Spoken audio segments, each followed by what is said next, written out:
మనం చదివినా చదవకపోయినా ఈ సనాతన ధర్మం గురించినటువంటి ఈ కథలు కానీ ఈ సందర్భాలు కానీ మనకు ఆటోమేటిక్గా కొన్ని తెలుస్తాయి. అలా నాకు కొన్ని విషయాలు తెలుసు. అయితే యేసు ప్రభువులోకి నేను వచ్చిన తర్వాత కొద్ది కాలానికి ఒక అనుమానం వచ్చింది. ఇంతకీ మిగిలినటువంటి పుస్తకాలు ఏం చెబుతున్నాయి? అది ఖురాన్ కావచ్చు, రామాయణం కావచ్చు, భారతం కావచ్చు, ఏం చెబుతున్నాయి ఇవి? బైబిల్కి వీటికి తేడా ఏంటి అనేటువంటి కోణంలో ఆలోచన వచ్చి కొద్ది కాలం వాటిని చదివాను. అలా వాటి మీద నాకు అవగాహన ఉంది. చదివి ఏం చేశానంటే అప్పట్లో ఈ ఖురాన్ను పట్టుకొని ముస్లిమ్స్తో డిబేట్ చేశాను. అప్పుడు ఆఫ్ ది కెమెరా. అప్పుడు సోషల్ మీడియా అంత డెవలప్ కాలే. ఆఫ్ ది కెమెరా మాట్లాడినప్పుడు అవతల వ్యక్తుల కోపాన్ని, ఆవేశాన్ని అది గమనించాను. వర్కౌట్ కాలే. నేను ఏం చెప్తున్నాను వర్కౌట్ కాలే.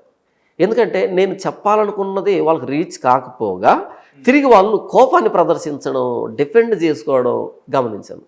తర్వాత ఈ భగవద్గీతను పట్టుకొని, భారతాన్ని పట్టుకొని, రామాయణాన్ని పట్టుకొని హిందువులతో, పూజారులతో, బంధువులతో, స్నేహితులతో ఆ శ్లోకాన్ని కోట్ చేసి మరి చెప్పడం స్టార్ట్ చేశాను.